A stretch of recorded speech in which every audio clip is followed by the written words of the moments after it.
আমার আল্লাহর দয়া ভালোবাসা যে কত বেশি আমরা জানি না, আমরা জানি না।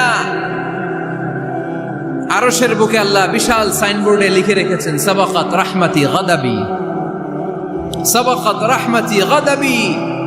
এর মানে হচ্ছে আমার রাগের উপরে আমার দয়া বিজয় লাভ করেছে।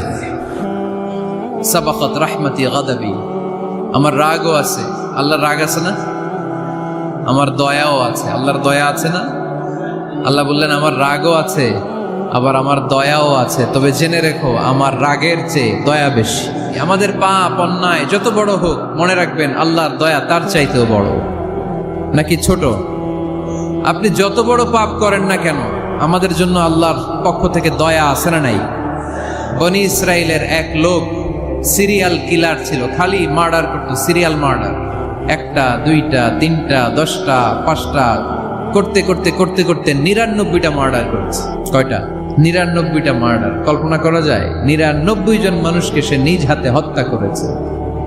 99 মার্ডার করার পরে তার মনে ভয় আসলো, হায় রে, না জানি আল্লাহ আমার সাথে কেমন আচরণ করে আখিরাতে, আমার তাওবা আছে কিনা কপালে জানি না, আমার তো ক্ষমা নাই, কি করব আমি? তো সে লোকজনদেরকে জিজ্ঞেস করলো আমার ক্ষমা আছে কিনা, এটা কে বলতে পারবে, আমাকে আল্লাহ মাফ করবে কিনা? তারা সবাই বললো এই এলাকায় এক আল্লাহর ওলি আছে, তার কাছে যাও। সে আল্লাহর ওলির কাছে যেয়ে বলে, ও আল্লাহর ওলি, আমি 99টা হত্যা করেছি, 99টা মার্ডার, আমার কপালে ক্ষমা আছে কিনা তুমি একটু বলো। আল্লাহর ওলি কই, কি বললা? 99টা মার্ডার? আয় হায় সর্বনাশ, তোর কোনো ক্ষমা নাই। এবার যে মার্ডার করছো কয় আমার যেহেতু ক্ষমা নাই, তোরে বাঁচায় রেখে লাভ কি, তোরেও দিলাম শেষ করে। এবার সেঞ্চুরি করে ফেলাইছে। কথা বুঝতেছেন? আমার যেহেতু ক্ষমা নাই তো তোরে বাঁচায় রেখে কি লাভ, তোরেও শেষ করে দিলাম।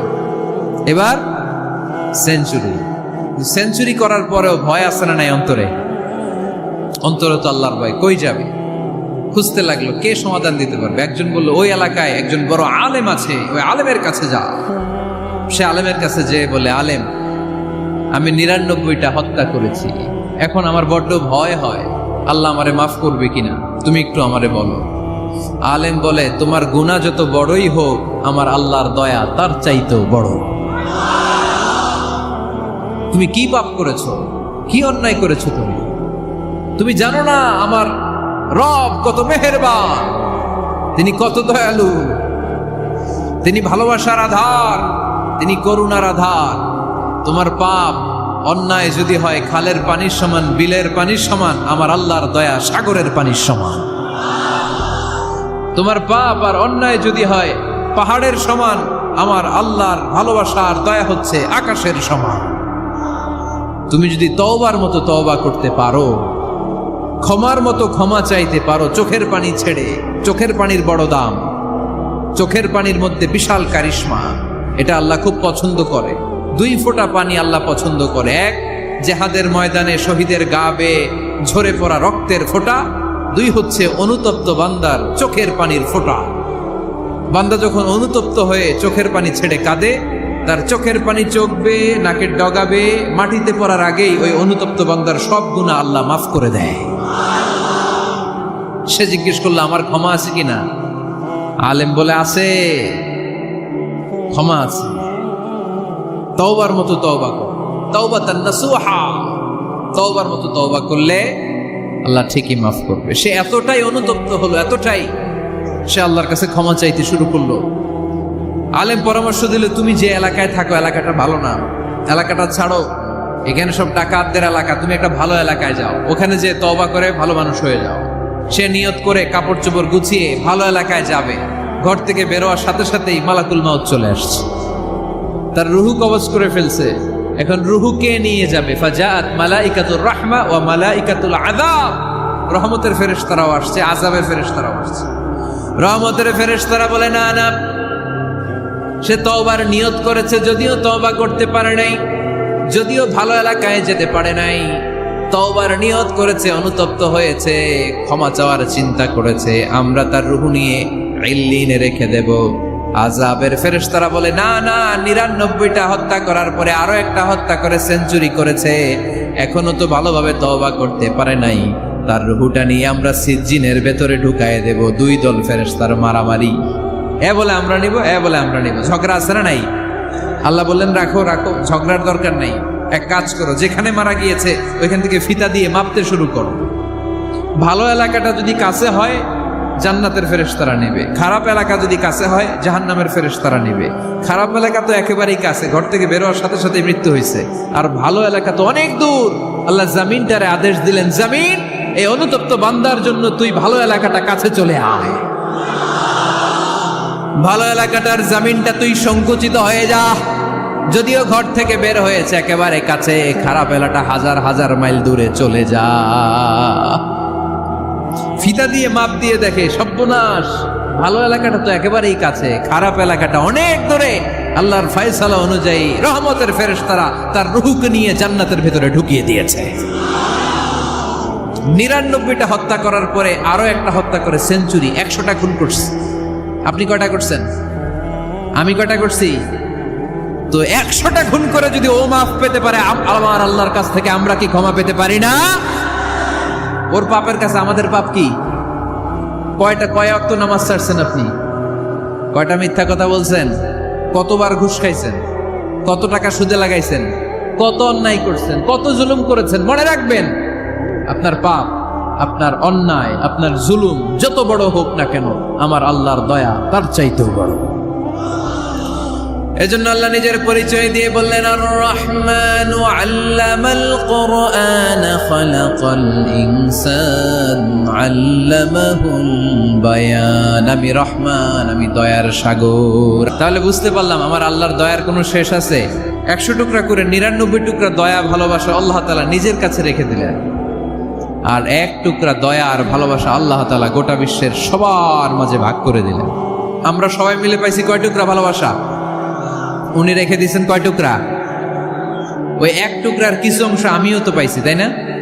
আপনি পেয়েছেন, আমরা সবাই পেয়েছি, গোটা বিশ্বের সবাই, আদম আলাইহিস সালাম থেকে শুরু করে কিয়ামত পর্যন্ত যারা আসবে, এসেছিল এবং এখন আছে, সবাই মিলে কয় টুকরা? ওনার কাছে কয় টুকরা? কিন্তু এই 1 টুকরা যে আমরা সবাই ভাগে যোগে পাইলাম, আমাদের ভালোবাসার নমুনা দেখছেন? একজন আর একজনের ভালোবেসে বলে আত্মহত্যা করে ফেলে, আছে না নাই? আছে না?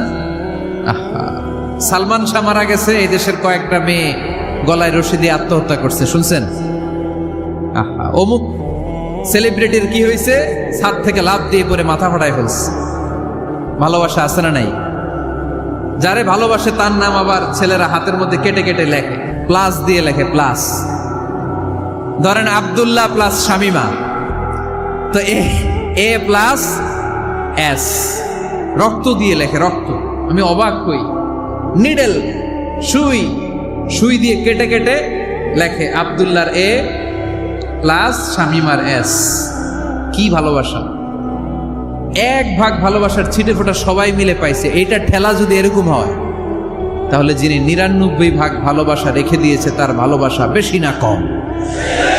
দেখেন, ছোট্ট বাচ্চাটা রাতে খেতে চায় না, মা যদি বলে খাও, বলে না, খাবো না।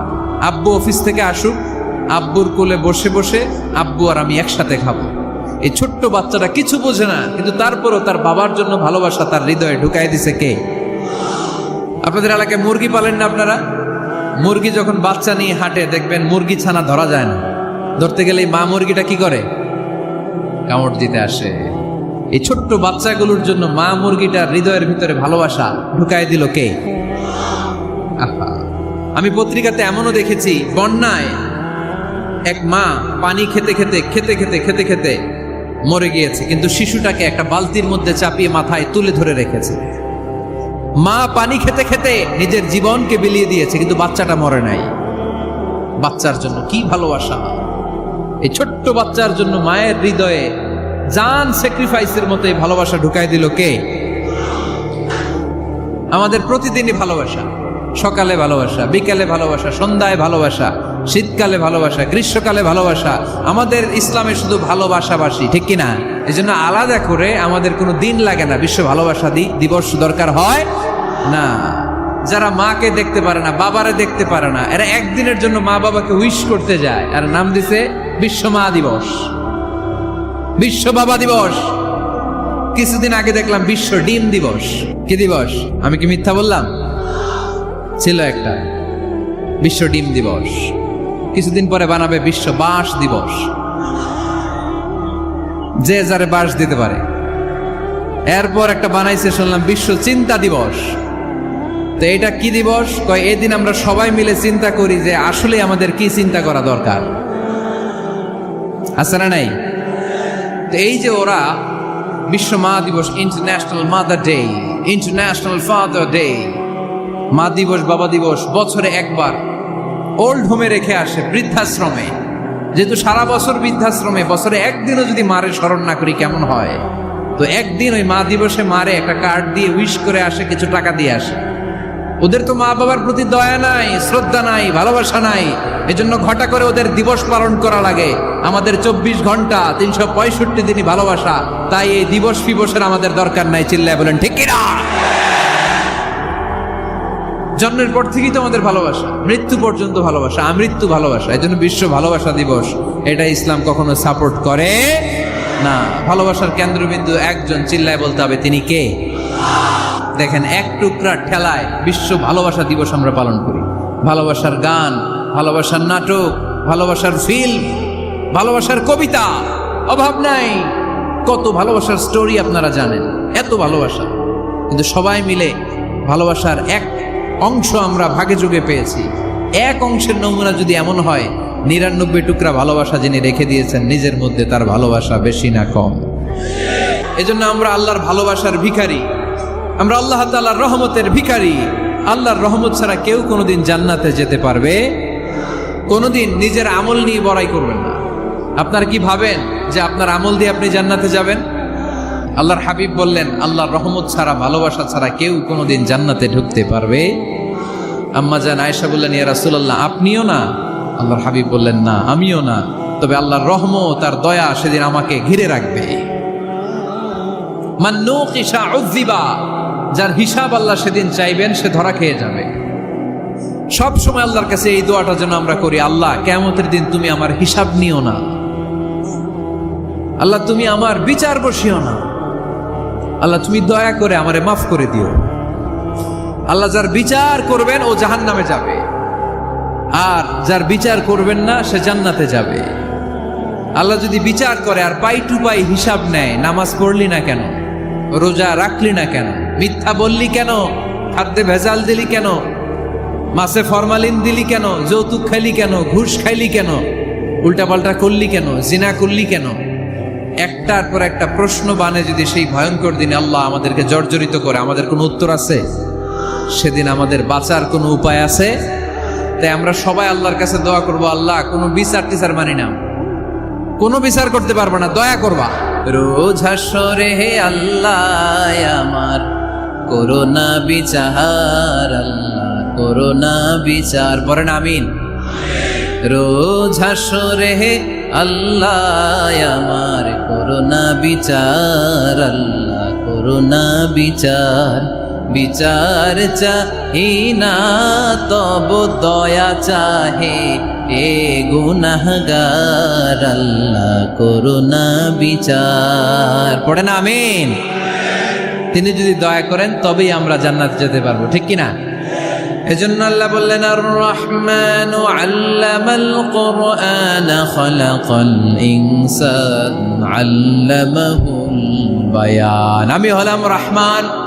কাফেররা বলে রহমানকে জানি না, রহমানকে চিনি না। আল্লাহ বলে রহমান রে চিনে না, আমার নাম রহমান, আমি দয়ালু, আমি মেহেরবান, ঠিক কিনা? এজন্য প্রতিদিন সূরা ফাতিহায় দ্বিতীয় আয়াতটা আমরা কি পড়ি? আর রহমান আর রাহিম, ঠিক কিনা? তিনি দয়ার সাগর, তিনি মায়ার সাগর। আমরা বললাম, আল্লাহ ঠিক আছে আমরা বুঝেছি আপনি দয়ার সাগর, আর আপনি কি করেন? দ্বিতীয় আয়াতে আল্লাহ বললেন, আল্লামাল কোরআন, আমি কোরআন শিক্ষা দেই। শুধু দয়ার সাগর হয়ে আমি আল্লাহ বসে থাকি নাই, তোমাদের হেদায়েতের জন্য আমি কোরআন নাজিল করে দিয়েছি। আল্লামাল কোরআন, আমি কোরআন শিক্ষা দেই। আমাদেরকে কোরআন শিখিয়েছে কে? বিশ্বনবীকে কোরআন শিখিয়েছে কে? আল্লাহ। এজন্য দুনিয়াতেও যারা কোরআন শিখায় তাদের মর্যাদা বাড়ায় দেয় কে? বাংলার জমিনে যারা কোরআন শরীফ শিখায় এদের মর্যাদা সবচেয়ে কম, এদের বেতন সবচেয়ে কম। এরা সমাজে সবচেয়ে বেশি অবহেলিত, ঠিক কি না? আল্লাহর কাছে এরা সবচেয়ে বেশি সম্মানিত।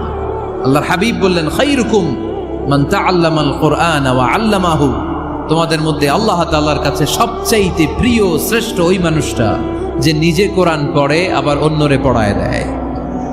সুবহানাল্লাহ পড়েন। আপনি যদি কাউরে শুধু সূরা ফাতিহাটা শিখান, কোন সূরা? সূরা ফাতিহাটা যদি শিখায় দেন, সে যতদিন সূরা ফাতিহা তেলাওয়াত করবে ওই তার তেলাওয়াতের একটা পার্সেন্টেজ সওয়াব আপনার আমলনামায় আছে না নাই? সে যদি আবার আরেকজনের শিখায়, ওই লোক যদি আবার আরেকজনের শিখায় দেয়, এরকম যতজনকে তারা শিখাবে প্রত্যেকের তেলাওয়াতের একটা পার্সেন্টেজ সওয়াব আপনার আমলনামায় ঢুকায় দিবে কে? এজন্য কোরআন নিজেও শিখবো, অন্যকেও শেখাবো। রাজি আছেন তো? না খেয়ে না পড়ে অল্পতে তুষ্ট থেকে যারা শুকরিয়া করে এরা আমাদের আইম্মাতুল মাসাজিদ, মসজিদের ইমামরা, মসজিদের মুয়াজ্জিনরা। এক একটা মসজিদের মুয়াজ্জিনের গলা হবে এরকম বিশাল উঁচু। কিয়ামতের ময়দানে সবাই আমরা এর দিকে তাকায় থাকবো, কিরে ভাই তোর গলা উঁচু কেন? সে বলবে, আমার এই গলা দিয়ে প্রতিদিন 5 বার আমি আজান দিয়েছি। কিয়ামতের ময়দানে ঠিকই সম্মানিত, দুনিয়ায় আমরা চিনলাম না ওনাদেরকে। সেদিন আল্লাহ কোনো এক্সকিউজ গ্রহণ করবে না। সব পারো, হিন্দি তো ঠিকই কইতে পারো। হিন্দিতে কথা কইতে পারে না ছেলেপেলেরা? হিন্দি সিনেমা এমন দেখা দেখে হিন্দিতে কথা কইতে পারে। তো হিন্দি ভাষা বুঝতে পারলে, শিখতে পারলে আরবি পারলা না কেন? কোনো এক্সকিউজ, ওজর, আপত্তি সেদিন আল্লাহ গ্রহণ করবে? আসুন আমরা কোরআন পড়ি, প্রতিদিন একটা আয়াত হলেও কমপক্ষে আমরা যেন কোরআনের অর্থ পড়ি, বঙ্গানুবাদ পড়ি। রাজি আছেন তো? তো এই যে স্মার্টফোন আসছে স্মার্ট বানাইতে, যেই ফোনের মধ্যে কোরআন নাই সে আনস্মার্ট, ঠিক কিনা? যার মোবাইলের ভেতরে কোরআনের অ্যাপস আছে, ডাউনলোড করে অ্যাপস রেখেছে, সেই হচ্ছে আসল smart. He is the real hero, he is the real smart. এজন্য মোবাইলের অ্যাপসের ভেতরে কোরআন ঢুকাইতে হবে। এত সহজ হওয়ার পরেও আল্লাহ কি বললেন আমরা যদি না শিখি, না জানি, আল্লাহ কি ক্ষমা করবে? যা বলার সব আল্লাহ বলে দিয়েছে এই কোরআন। এই কোরআনে শুরু হয়েছে বিসমিল্লাহির রহমানির রহিম দিয়ে, মানে বা দিয়ে। কি দিয়ে? চিল্লায় বলেন না, কি দিয়ে? বা দিয়ে। আর এই কোরআন শেষ হয়েছে সূরাতুন নাস দিয়ে, যে সূরার শেষ আয়াত হচ্ছে মিনাল জিন্নাতি ওয়ান নাস। বা আর সিন মিলাইলে কি হয়? বাস। এবার বাসে চড়া শরীয়তপুর শহরে যাব। ওই বাস না, এই বাস মানে যথেষ্ট, এই বাস মানে সাফিসিয়েন্ট, কাফি। আল্লাহ বুঝালেন এই 30 পারায় 114টা সূরায় আমি যা দিয়েছি এটাই বাস, যথেষ্ট, নতুন করে আর কিচ্ছু লাগবে না। চিল্লায় বলেন ঠিক কিনা? যেমন কিতাব, এই কিতাবের পিছু লেগে লাভ নাই। এই কিতাবের বাণী ছড়িয়ে পড়বে গোটা বিশ্বময়। অনেকে অনেক ষড়যন্ত্র করেছে এই কিতাবকে ধ্বংস করে দেওয়ার। আমাদের এই খোদ ভারতবর্ষে ষড়যন্ত্র হয়েছিল। ব্রিটিশরা যখন চলে গিয়েছিল, ওরা প্ল্যান করেছিল এই কিতাবকে কি করে আমাদের থেকে ডিটাচ করা যায়, কেমন করে আলাদা করা যায়। এর একটা কমিটি করে দিয়েছে, আপনারা গবেষণা করে দেখেন এই ভারতবর্ষ থেকে কেমন করে কোরআন দূর করা যায়। তারা বুদ্ধি করে বলল, এক কাজ করি, কারণ তাদের কোরআনের কপিগুলো মসজিদ থেকে বের করে আমরা আগুন দিয়ে জ্বালাই দিব, তাইলেই কোরআন শেষ। পরে দেখলো না, রিসার্চে গন্ডগোল আছে, অ্যানালাইসিস ভুল। আবার নতুন কমিটি পাঠালো তারা ইংল্যান্ড থেকে, 33 সদস্য বিশিষ্ট কমিটি। তারা এসে গবেষণা করে দেখলো না, এই কোরআন আগুনে জ্বালাই দিলে কোরআন দূর হবে না। কারণ আমরা ভারতবর্ষের হেফজখানাগুলোতে যে দেখেছি, ছোট্ট বাচ্চারা মাথা দুলিয়ে দুলিয়ে কোরআন পড়ে। কোরআন তারা শুধু কাগজেই লিখে রাখে না, সিনার ভিতরে গেঁথে রাখে। ওই কোরআন মুসলমানদেরকে শিখিয়েছে কে? সে আল্লাহ বললেন, আর রহমানু আল্লামাল কুরআন খালাকাল ইনসান আল্লামাহুল বায়ান। আল্লাহ বললেন আমি মেহেরবান, আমি কোরআন শিখিয়েছি। আমরা বললাম আল্লাহ আর আপনি কি করেন? আল্লাহ বলেন খালাকাল ইনসান, আমি মানুষ বানিয়েছি। সুবহানাল্লাহ পড়েন। আমাদেরকে তৈরি করেছে কে? জোরে বলতে হবে কে? মানব সৃষ্টির 3টা পদ্ধতি কোরআনে পাওয়া যায়। পদ্ধতি নাম্বার 1, বাবাও নাই মাও নাই। এই পদ্ধতিতে আল্লাহ কাকে বানাইছে বলেন? আদম আর হাওয়া আলাইহিস সালাম, এদের বাবা মা ছিল। 2 নম্বর পদ্ধতি হচ্ছে মা আছে কিন্তু বাবা নাই। এই পদ্ধতিতে আল্লাহ কাকে বানালেন? কি নাম? ঈসা আলাইহিস সালাম। 3 নম্বর পদ্ধতি হচ্ছে মাও আছে বাবাও আছে। এই পদ্ধতিতে আল্লাহ কাদেরকে বানিয়েছেন? আমাদেরকে বানিয়েছেন। তাহলে পদ্ধতি কয়টা? তিনটা। আদম আলাইহিস সালামকে বানানোর পদ্ধতিও তিনটা। প্রথমে আল্লাহ তিন লাজিব এঁটেল মাটি নিলেন, তারপর নিলেন হামাইম মাসনুন কাদামাটি, তারপরে এটারে বানালেন ঠনঠনে শুকনো মাটি। সাইয়েদনা আদম আলাইহিস সালামের অবয়ব তৈরি করলেন 60 হাত লম্বা করে। সাইয়েদনা আদম আলাইহিস সালামকে যখন আল্লাহ বানিয়েছেন কয় হাত লম্বা? সহিহ বুখারীর বর্ণনা, লাম্মা খালাকাল্লাহু আদামা ওয়া কানা তুলুহু 60 যিরাআন। আল্লাহ তাআলা যখন আদম আলাইহিস সালামকে বানালেন 60 হাত বা 60 গজ লম্বা করে বানালেন। আপনারাও যারা জান্নাতে যাবেন 60 হাত লম্বা হয়ে জান্নাতে ঢুকবেন। কয় হাত লম্বা? সুবহানাল্লাহ পড়বেন না? আদম আলাইহিস সালামকে বানালেন। আবার মায়ের পেটে যে আমরা বড় হলাম, এইখানেও আমাদের তিনটা ক্যাটাগরি, তিনটা ধাপে তিনি আমাদেরকে বানালেন। মায়ের পেটে 9 মাস কি করছিলেন মনে আছে আপনাদের? শরীয়তপুরের ভাইরা মনে নেই কেন? হ্যাঁ, আমাদের কারোরই মনে নাই, ঠিক কিনা? এই 6 মাস 8 মাস কই যে ছিলাম,